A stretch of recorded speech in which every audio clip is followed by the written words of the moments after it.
Hello बच्चों, let's read this question. The question says in the circuit shown the cells A and B have negligible resistance. For VA is equal to 12 volt, R1 is equal to 500 ohm and capital R is equal to 100 ohm. The galvanometer capital G shows no deflection. The value of VV is. In this question we have to calculate VV and in the galvanometer there is no current pass. First option is 12 volt, second option is 6 volt, third option is 4 volt and the fourth option is 2 volt. तो की concept यहां पे discuss करते हैं. की concept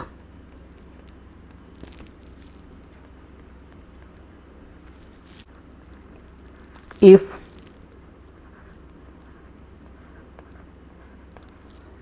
galvanometer shows no deflection, if galvanometer shows no deflection, it means no current pass through it. अब इसकी concept की हेल्प से अब इस क्वेश्चन को सॉल्व करते हैं. अब यहाँ पे क्वेश्चन में क्वेश्चन के अकॉर्डिंग गैल्वेनोमीटर में कोई भी करंट यहाँ से पास नहीं हो रही, यानी गैल्वेनोमीटर में कितनी करंट फ्लो हो रही है, जीरो. अगर गैल्वेनोमीटर में जीरो करंट फ्लो हो रही है तो यहाँ से जो करंट निकलेगी VA से, सेल VA से जो करंट निकलेगी वो R1 से पास होगी. उसके बाद R1 के पास होने के बाद ये कैपिटल R के थ्रू पास होके फिर से ये वापस लौट के आ गई.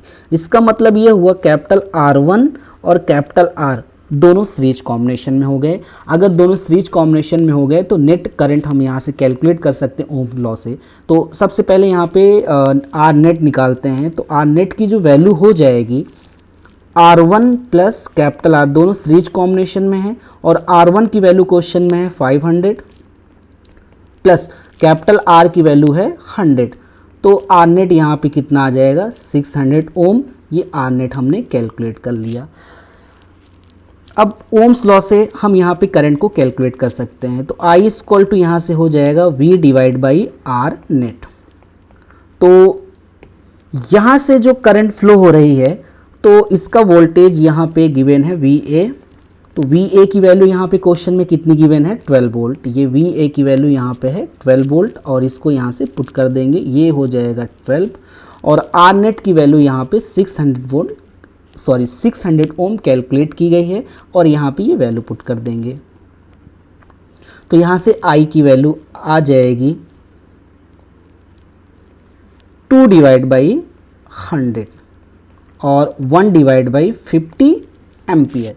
तो ये करंट R1 और R के क्रॉस ये पास हो रही है, यानी कैपिटल R1 और R दोनों सीरीज कॉम्बिनेशन में है. यहाँ पे कितनी करंट पास हो रही है 1 डिवाइड बाई 50. अब इसके क्रॉस अगर हमें वोल्टेज कैलकुलेट करना है तो ये कैपिटल R और ये दोनों पैरेलल कॉम्बिनेशन में है. तो कैपिटल R के क्रॉस हम वोल्टेज पहले कैलकुलेट करते हैं.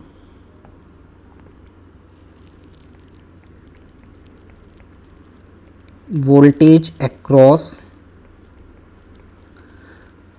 Capital R. तो कैपिटल R के क्रॉस जो वोल्टेज कैलकुलेट करेंगे ओम्स लॉ से, ये होता है V equal to I into R. I की वैल्यू यहाँ पे कितनी है 1 डिवाइड बाई 50 और कैपिटल R यहाँ पे कितना है 100. तो ये कितना आ जाएगा 2 वोल्ट. तो यहाँ से V की वैल्यू कितनी आ गई 2 वोल्ट.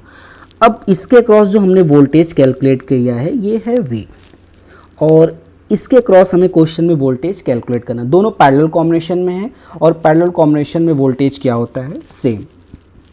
तो यहाँ से जो V की वैल्यू आ जाएगी, VB की जो वैल्यू आ जाएगी वो V की इक्वल हो जाएगी क्योंकि दोनों पैरेलल कॉम्बिनेशन में है. ये इसके क्रॉस वोल्टेज और ये दोनों पैरेलल कॉम्बिनेशन में है. तो VB के क्रॉस जो वोल्टेज हो जाएगा वो हो जाएगा यहाँ पे 2 volt. So final answer is 2 volt and fourth option is the correct option. Hope you understood it well. Best of luck.